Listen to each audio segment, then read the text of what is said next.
कथाएं तो आपने बहुत सी सुनी होंगी, लेकिन आज की यह कथा हर बहन के दिल को छू जाएगी। भैया दूज का ये दिन सिर्फ तिलक का नहीं, बल्कि भाई बहन के पवित्र प्रेम और त्याग की मिसाल है। तो आइए जानते हैं भैया दूज की तिथि, शुभ मुहूर्त और वो अमर कथा जिसने इस पर्व को अमर बना दिया। राधे राधे। पहले आइए जानते हैं कि भैया दूज की तिथि क्या है।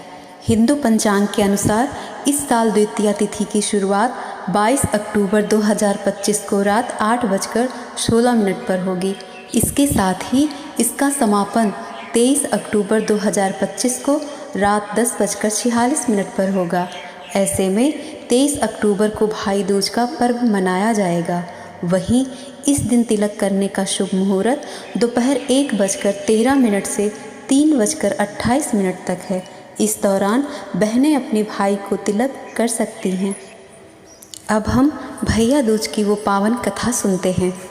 एक बुढ़िया माई थी जिसके 7 बेटे और 1 बेटी थी। बेटी की शादी हो चुकी थी। जब भी उसके बेटों की शादी होती, फेरों के समय एक नाग आकर बेटे को डस लेता और वह मर जाता। इसी तरह उसके 6 बेटे मारे गए और माई रो रो कर अंधी हो गई। अब 7वें बेटे की शादी तय हुई। संयोग से वही समय भैया दूज का था। भाई ने कहा, माँ, मैं अपनी बहन से तिलक कराने जा रहा हूँ।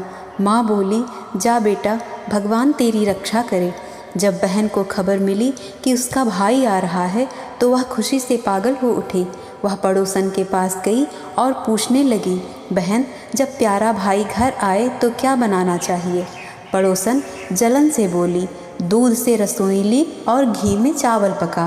बहन ने वैसा ही किया। रास्ते में भाई को एक सांप मिला। सांप बोला, मैं तेरा काल हूँ, तुझे डसने आया हूँ। भाई बोला, मेरी बहन मेरा इंतज़ार कर रही है, मुझे तिलक कर लेने दो, फिर मैं वापस आकर डसवा लूँगा। सांप हंसा, पर भाई ने कहा, तू मेरे झोले में बैठ जा। सांप झोले में बैठ गया। जब भाई पहुँचा तो बहन ने प्रेम से स्वागत किया, तिलक किया, भोजन कराया, पर दूध से लीपी रसोई और घी में पके हुए चावल पक ही नहीं रहे थे। भाई ने कहा, पगली, दूध में चावल पका और गोबर से रसोई लीप। जब उसने ऐसा किया तो सब ठीक हो गया। भोजन के बाद भाई को नींद आने लगी। बच्चे झोला लेकर खेलने लगे। जैसे ही उन्होंने झोला खोला, उसमें से सांप की जगह हीरे का हार निकला। सब चकित रह गए। अगले दिन भाई ने घर लौटने की ठानी। बहन ने प्यार से लड्डू बांध कर दिए। रास्ते में भाई पेड़ के नीचे आराम करने लगा। घर में जब बच्चों को भूख लगी तो उन्होंने चक्की से कुछ खा लिया जहाँ सांप की हड्डियाँ पड़ी थीं। ये सुनकर बहन व्याकुल होकर दौड़ी, अपने भाई को ढूंढने लगी। जब मिली तो रोती हुई बोली, भैया, कहीं तुमने लड्डू तो नहीं खाए? भाई बोला, नहीं बहना, ये रहे तेरे लड्डू। फिर वह बहन उसके साथ लौट चली। रास्ते में बहन को प्यास लगी, पानी पीने गई और रास्ते में 6 शिलाएँ देखी। एक बिना गड़ी थी। वहाँ की एक बुढ़िया ने बताया, 6 बेटों की शिलाएँ हैं जो शादी में मरे, 7वें की बाकी। बहन सब समझ गई, ये उसके भाइयों की ही हैं। उसने अपने 7वें भाई को बचाने का उपाय जाना और अपने भाई को गालियाँ देती हुई लौटी ताकि यमराज को धोखा हो जाए। शादी के दिन बहन हर बार भाई की जगह खुद आगे बढ़ती रही।